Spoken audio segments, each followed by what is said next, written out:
इनका प्रावधान ही खत्म हो गया। लेकिन राज्यसभा के जो 12 सदस्य राष्ट्रपति के चुनाव में भाग नहीं लेते, केवल निर्वाचित भाग लेते हैं, इलेक्टेड भाग लेते हैं। क्लियर है मेरी बात प्यारे बच्चों?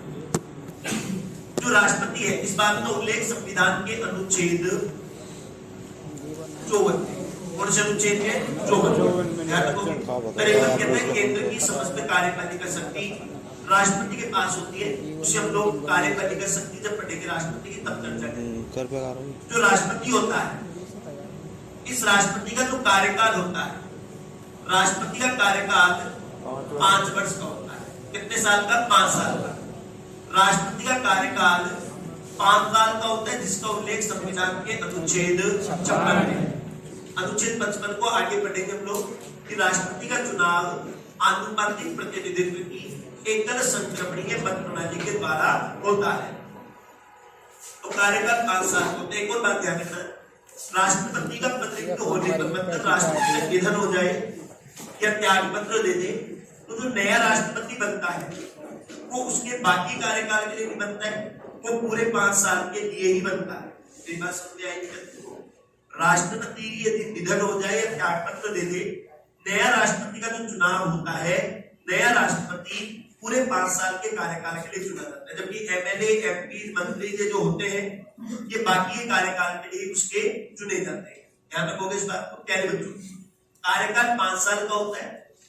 पहले मैं आपको जनरल सी बात बता रहा हूँ, ऐसा लग रहा होगा कि ये बातें हमें पता है, नहीं भी पता है तो आज आपको पता हो जाना चाहिए।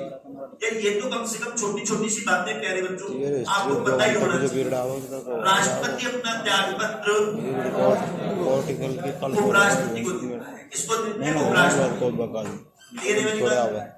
प्यारे बच्चों, एक बार यदि कोई व्यक्ति राष्ट्रपति बन गया है तो सर जी एक बार यदि कोई व्यक्ति राष्ट्रपति बन गया है तो क्या वह व्यक्ति दोबारा से पुनर्निर्वाचन दोबारा से चुना जा सकता है? क्या दोबारा से पुनर्निर्वाचन? बिल्कुल हो सकता है।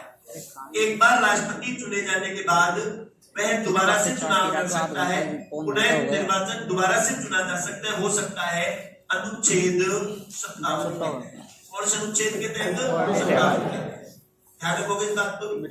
एक बार यदि कोई व्यक्ति राष्ट्रपति बन गया है तो वह दोबारा से राष्ट्रपति चुना जा सकता है, अनुच्छेद 57 के तहत।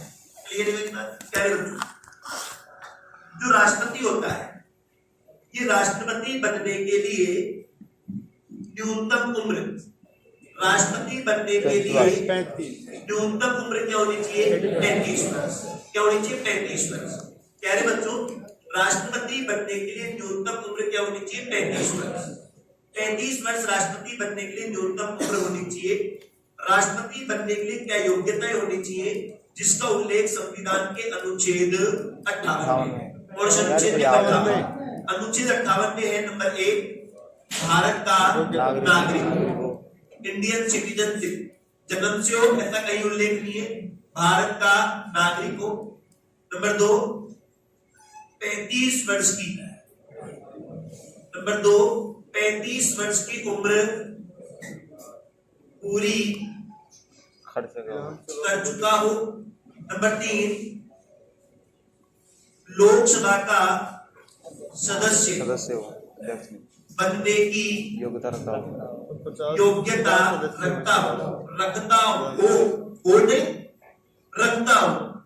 लोकसभा का सदस्य होगा तो नहीं बन सकता है। शर्त होती है राष्ट्रपति के लिए कि राष्ट्रपति यदि लोकसभा राज्यसभा का सदस्य होता है तो उसे त्यागपत्र देना पड़ता है।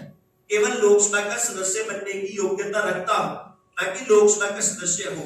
बात समझ आ गई क्या आपको प्यारे बच्चों?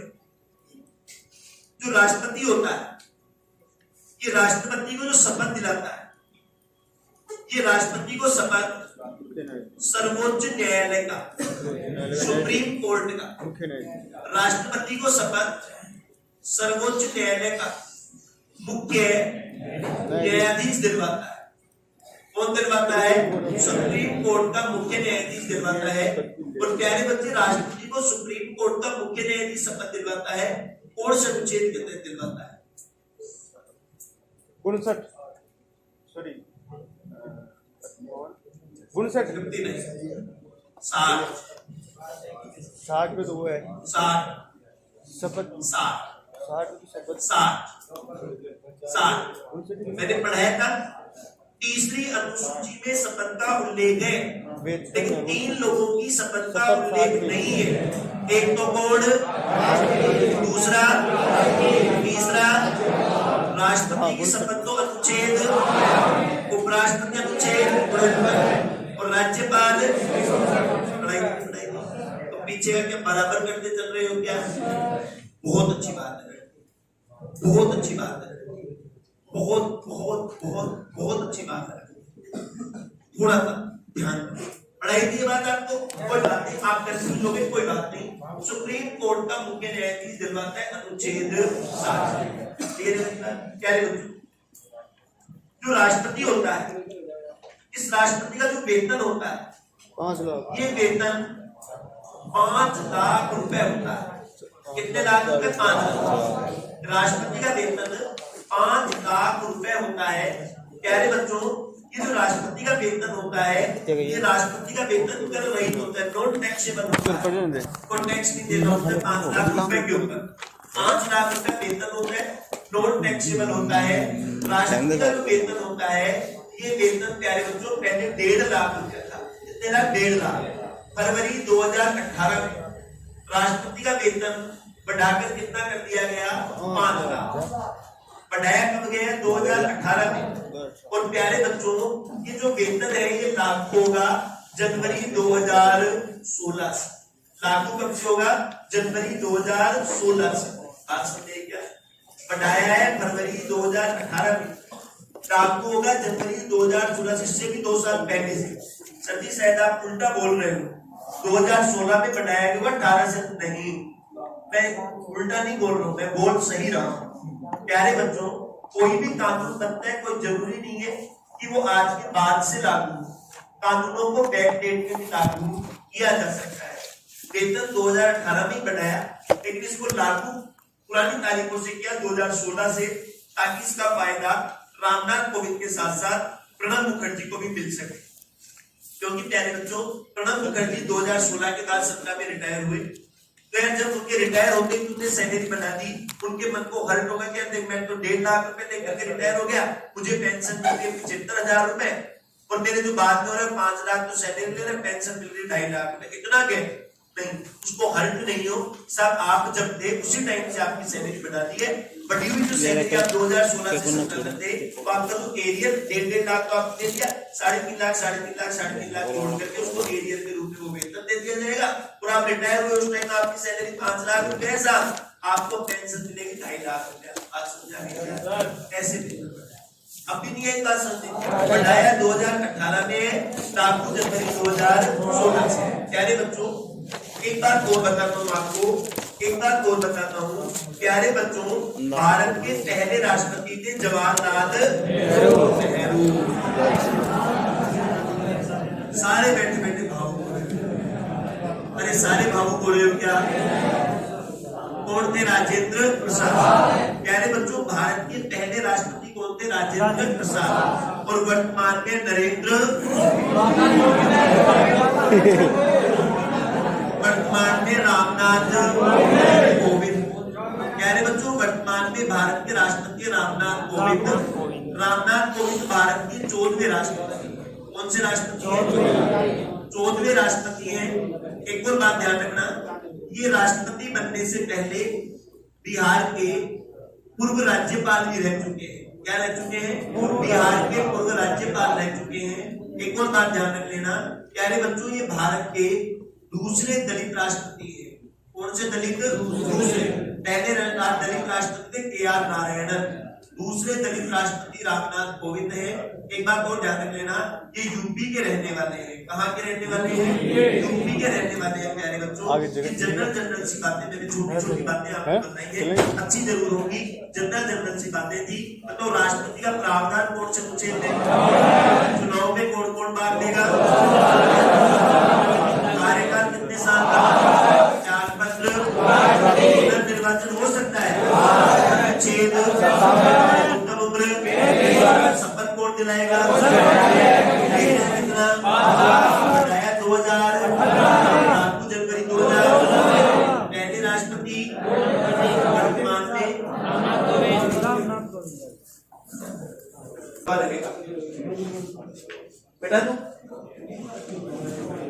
तो भारत का पहला नागरिक कौन होता है?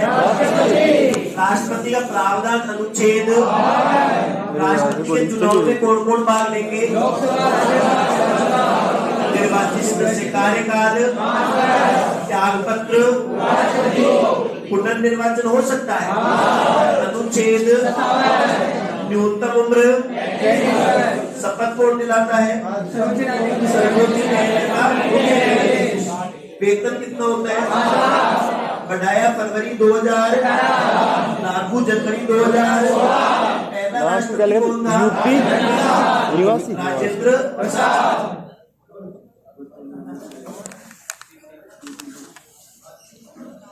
राष्ट्रपति का जो चुनाव होता है, ये चुनाव आनुपातिक।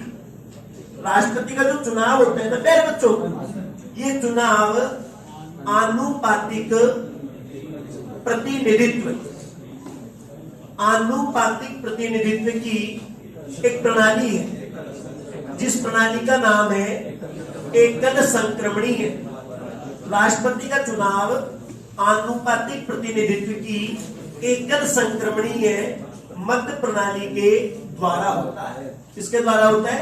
एकल संक्रमणीय मत प्रणाली के द्वारा होता है, जिसका उल्लेख संविधान के अनुच्छेद 55 में है।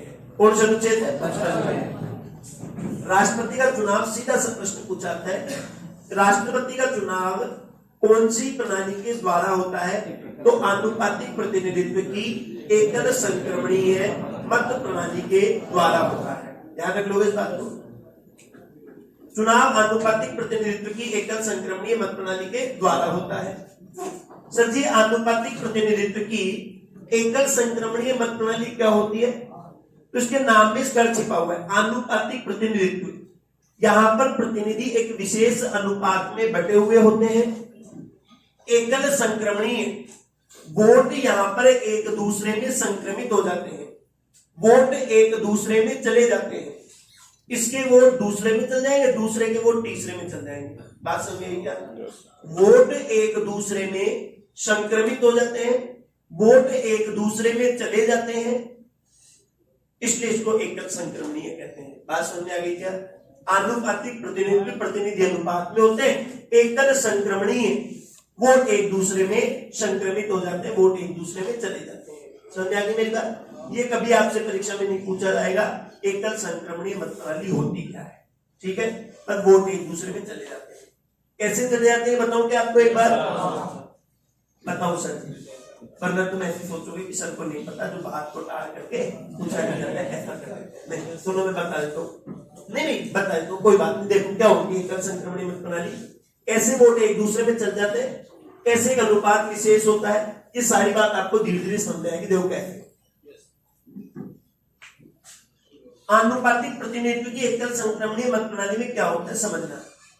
इस मत प्रणाली में जितने लोग, जितने प्रतिनिधि चुनावों में खड़े होंगे, उतने ही प्रत्येक मतदाता यहां पर अपने वोट डालता है। चुनाव में यदि 4 लोग खड़े होंगे, राष्ट्रपति के चुनाव में प्रत्येक आदमी कितने वोट डालेगा? 4 वोट। यदि 2 आदमी खड़े हैं तो प्रत्येक मतदाता वोट कितने डालेगा? 2। 3 खड़े हैं तो कितने वोट डालेगा? 3 वोट। 5 खड़े कितने वोट डालेगा? 5 वोट। जितने लोग चुनाव में खड़े होते हैं उतने ही प्रत्येक मतदाता वोट डालते हैं। सरपंच का चुनाव होता है, एक आदमी को वोट देकर आते हैं। एमएलए को होता है एक कोई वोट, लेकिन इसमें ऐसा नहीं होता।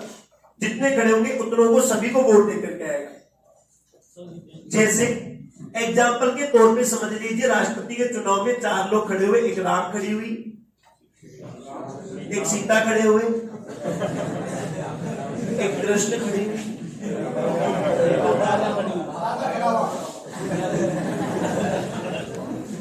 राधा खड़ा हुआ। राधा खड़ी हुई है, खड़ा हुआ? खड़ी हुई। राधा खड़ी हुई है ना, राम खड़े हुए, सीता खड़ी, कृष्ण और राधा। 4 लोग राष्ट्रपति के चुनाव में खड़े हुए हैं। सुनना ध्यान से। अब इस मत प्रणाली में वोट डालने वाले कौन है? लोकसभा, राज्यसभा के मेंबर्स हैं। इस मत प्रणाली में एक अनुपात प्राप्त करना जरूरी होता है, मतलब एक कोटा प्राप्त करना जरूरी होता है। मतलब कम से कम राष्ट्रपति बनने के लिए 50% प्लस 1, आधे वोटों से एक वोट ज्यादा प्राप्त करना जरूरी होता है। राष्ट्रपति बनने के लिए आधे वोटों से एक वोट ज्यादा प्राप्त करना जरूरी होता है। राष्ट्रपति बनने के लिए कम से कम 50% से एक वोट ज्यादा प्राप्त करना जरूरी होता है। यहां तक की बात समझ में आई तुमको? जैसे एग्जाम्पल के तौर पे मान लीजिए टोटल वोट डालने वाले 1000 लोग हैं, राष्ट्रपति बनने के लिए कम से कम कितने वोट? 1000 लोग वोट डाल देंगे तो कैसे वोट डालेंगे? पहला आदमी है, आप वोट डालने वाले हैं, ये है, इसको राम सबसे अच्छा लगता है, इसने राम को अपनी पहली वरीयता दे दी ए, दूसरे पे सीता अच्छी लगती है, सीता को दे दिया बी, कृष्ण को दे दिया सी, राधा को दे दिया डी। समझे? अगली आई, अगली को कृष्ण अच्छा लगता है, इसने कृष्ण को ए दे दिया, सीता को बी दे दिया, इसको सी दे दिया, इसको डी दे दिया। अगली आई, अगली को राधा अच्छी लगती है, राधा को ए दे दिया, इसको बी दे दिया, इसको सी दे दिया, इसको डी दे दिया। एक ही आदमी कितने वोट डाल रहा है? 4 वोट, 4 खड़े हुए हैं। यहां अब ये चुनाव अलग है ना, ये एकल संक्रमणीय मत प्रणाली द्वारा होता है। जो आप लोग वोट डालते हो वो फर्स्ट द पोस्ट उसके द्वारा होगा, अग्रणी विजेता जो आगे रहेगा वो जीत जाएगा। इसमें ऐसा नहीं होता है, इसमें 4 बार वोट डालना है। अब क्या होगा इसमें? इसमें सबने वोट डाल दिया 1000 लोगों ने। अब क्या होगा? वोटों की गिनती शुरू होगी। वोटों की जब गिनती शुरू होगी तो गिनती में सबसे पहले चक्र के वोट गिने जाएंगे। पहले चक्र का मतलब ए वाले वोट गिने जाएंगे। मान लीजिए राम को टोटल ए मिले 150, इसको ए मिले 200, इसको ए मिले 350, समझे मेरी बात? और इसको ए मिले 300, 1000 वोट आए क्या? ए वाले वोट, पहले चक्र वाले वोटों की गणना की गई, ए वाले वोट गिने गए। राम को ए मिले 150, सीता को 200, कृष्ण को 350 और इसको 300 वोट। क्या किसी को भी कोटा प्राप्त हुआ क्या? 501 मिले क्या? आधे वोटों से एक वोट ज्यादा मिला क्या? नहीं मिला। तो ऐसी स्थिति में दूसरे चक्र के मतों की गणना की जाती है। आज तक भारत में केवल एक ही बार दूसरे चक्र के मतों की गणना हुई थी 1969 में, जब भारत के वीवी गिरी राष्ट्रपति बने थे। दूसरे चक्र में जाने के लिए गिरना पड़ेगा, और गिरे कौन थे? वीवी गिरी। कौन गिरे थे? वीवी गिरी। दूसरे चक्र में जाने के लिए गिरना पड़ेगा, वीवी गिरी गिरे थे। एक ही राष्ट्रपति है जिसके लिए दूसरे चक्र के मतों की गणना होती है। अभी पढ़ेंगे आगे, सब बातें लिखूंगा आपको। तो दूसरे चक्र के मतों की गणना होगी। दूसरे चक्र का मतलब है बी वाले वोट गिने जाएंगे। दूसरे चक्र के मतों की गणना करते समय जिसको सबसे कम वोट मिले हैं उसको बाहर कर दिया जाता है। सबसे कम किसको मिले हैं? राम को। राम को ए कितने मिले हैं? 150। जिन 150 लोगों ने राम को अपना ए वोट दिया था, इन 150 लोगों ने अपना बी वोट तो राम को नहीं दिया होगा। इन 150 लोगों ने अपना बी वोट या तो सीता को दिया होगा, या कृष्ण को, राधा को। इन 150 लोगों ने अपना बी वोट किसको दिया, इसकी गणना की जाएगी। इन 150 लोगों ने मान लीजिए 30 लोगों ने इसको दिया, 100 लोगों ने इसको दिया, 20 लोगों ने इसको दिया, 150 लोगों ने बी वोट इनको दिया।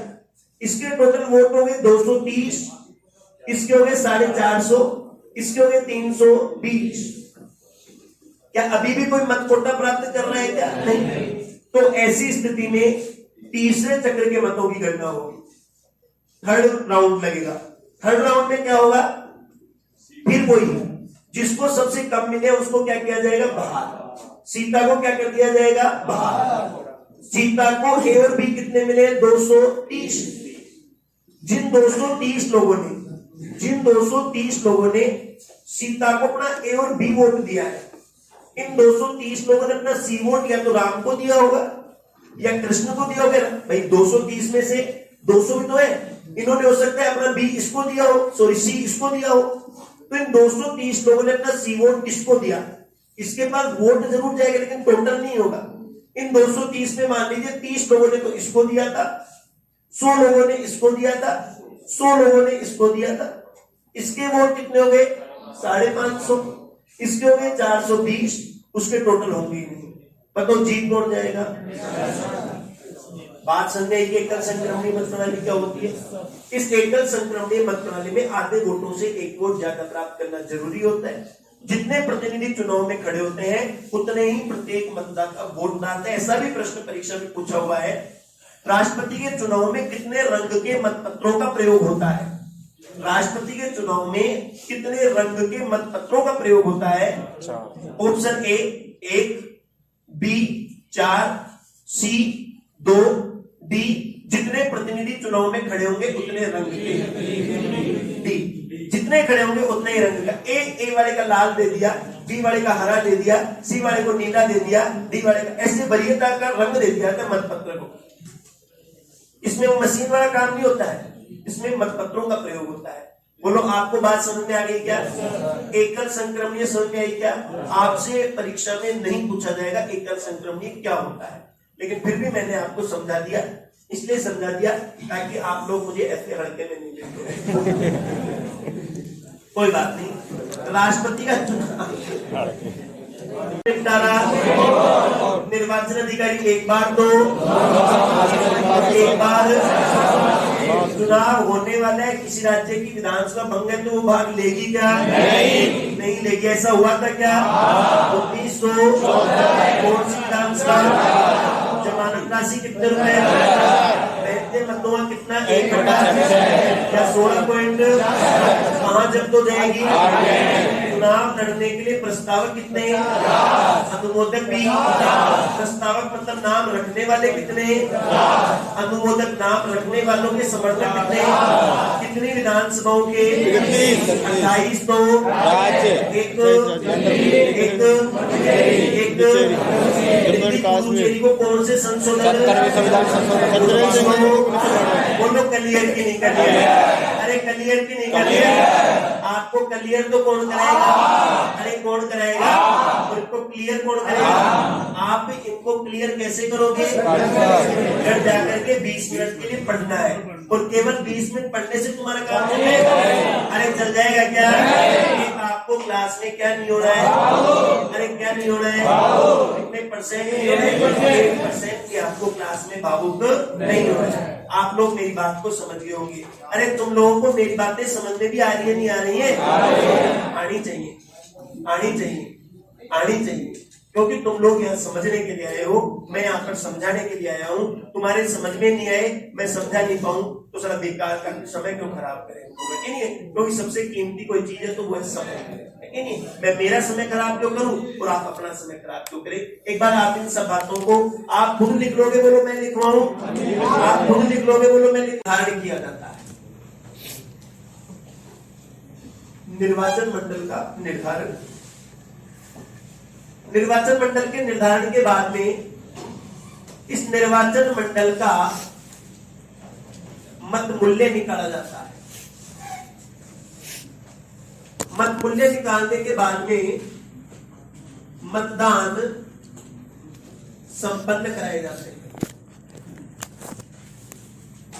मतदान संपन्न होने के बाद किसी ने गलत वोट डाले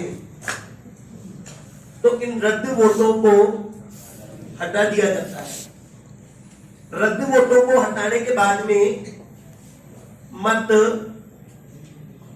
कोटा निकाला जाता है। मत कोटा निकालने के बाद में मतों की गिनती होती है। मतों की गिनती के बाद में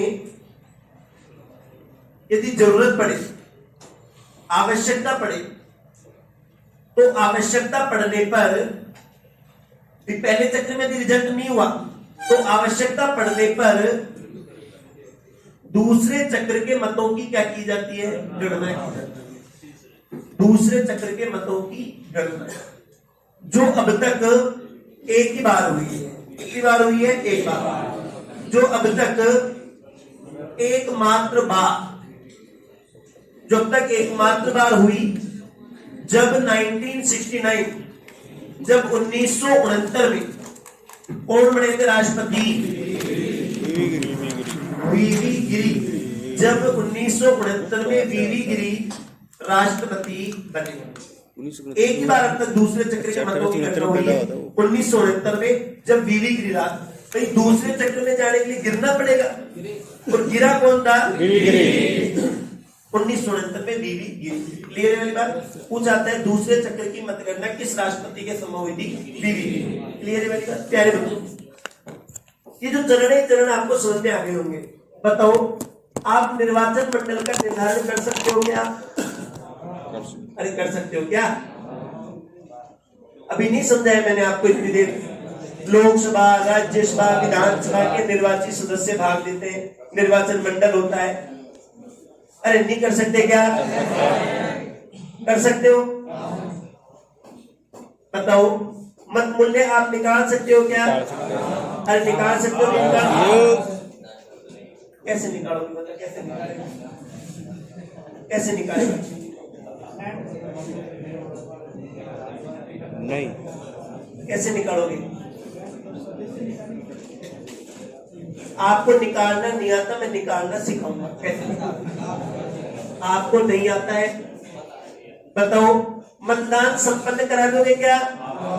चुनाव आयोग का काम है, करवा देगा चुनाव आयोग।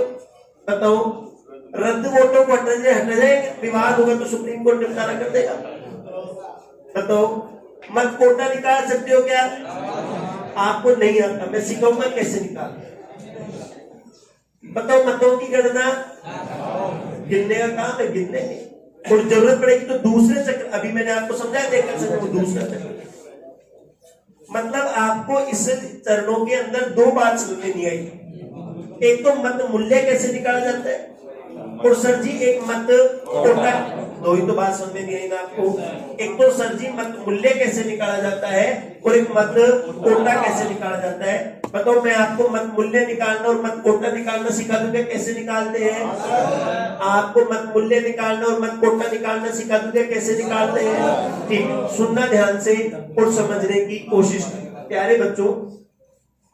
प्यारे बच्चों, अब देखो, सबसे पहले मैं आपको मत मूल्य निकालना सिखाता हूं कि सर जी मत मूल्य कैसे निकालते हैं। अब आपको मत मूल्य दो लोगों के निकालना आना चाहिए, दो ही लोगों के हमें सीखना है, क्योंकि राष्ट्रपति के चुनाव में दो ही टाइप के लोग भाग लेते हैं, एक एमपी और एक एमएलए। दो ही तरीके के लोग भाग लेते हैं, एक तो लेते हैं एमपी और एक लेते हैं एमएलए। दो ही तरीके के लोग राष्ट्रपति के चुनाव में भाग लेते हैं। सबसे पहले हम सीखेंगे कि एक विधायक का मत मूल्य कैसे निकाला जाता है। ध्यान रखना, सभी सांसदों का मत मूल्य बराबर होता है, चाहे वो यूपी से चुना हुआ हो, गुजरात से चुना हो, क्योंकि संसद एक है। प्रत्येक राज्य के विधायकों का मत मूल्य अलग अलग होता है, क्योंकि विधानसभाएं सबकी अलग अलग है। गुजरात के विधायक का मत मूल्य अलग होगा, यूपी के विधायक का मत मूल्य अलग होगा, हरियाणा के विधायक का मत मूल्य अलग होगा, जबकि सांसदों का सारों का मत मूल्य एक ही होता है, बराबर होता है। अब सुनना, पहले मैं आपको सिखाता हूं एक विधायक का मत मूल्य कैसे निकालना। एक विधायक का मत मूल्य निकालने के लिए सूत्र काम करता है। 1971 में उस राज्य की जनसंख्या, 1971 में उस राज्य की जनसंख्या बटे उस राज्य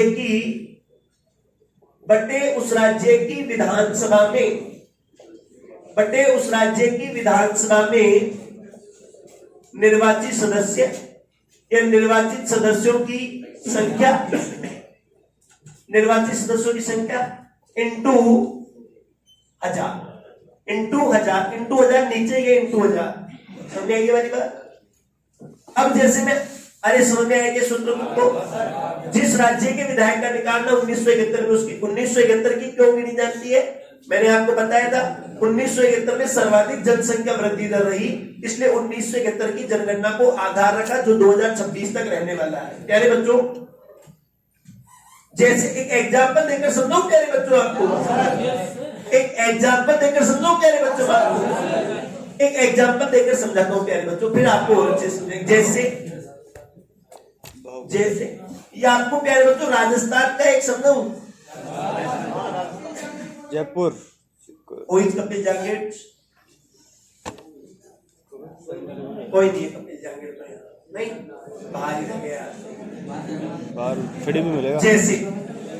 जैसे 1900 के, जैसे मैं आपको एक राजस्थान के एक विधायक का मतमूल्य निकाल के देखो, राजस्थान के एक विधायक का मतमूल्य, जैसे राजस्थान के एक विधायक का मतमूल्य आपको निकालना है। कैसे निकालोगे? राजस्थान की जनसंख्या कितनी है? 6,48,437। सॉरी, ये तो वर्तमान की जनसंख्या है। आपको ध्यान रखना है 1971 की। 1971 की राजस्थान की जनसंख्या थी 2,57,65,000।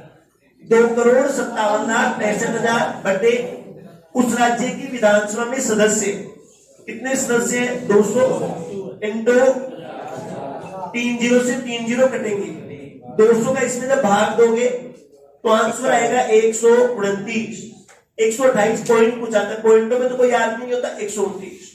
राजस्थान का जब एक विधायक जब वोट डालेगा, उसका एक वोट कितने वोटों के बराबर होगा? 129 वोटों के बराबर होगा। सबसे ज्यादा जो मतमूल्य है ना प्यारे बच्चों, ये सर्वाधिक मतमूल्य यूपी के विधायकों का है। कहां के विधायकों का? यूपी के 208। और सबसे कम मतमूल्य जो है, ये सबसे कम मतमूल्य सिक्किम के विधायकों का है। कहां के विधायकों का है? सिक्किम के एक विधायक का मतमूल्य केवल कितना है? 7। किसी भी राज्य का आप निकाल सकते हो। 1971 उस स्टेट की जनसंख्या, उस स्टेट के असेंबली में इलेक्टेड मेंबर्स इनटू 1000। ओके, इनको आप देखो। सर ये एक जगह 25 देंगे।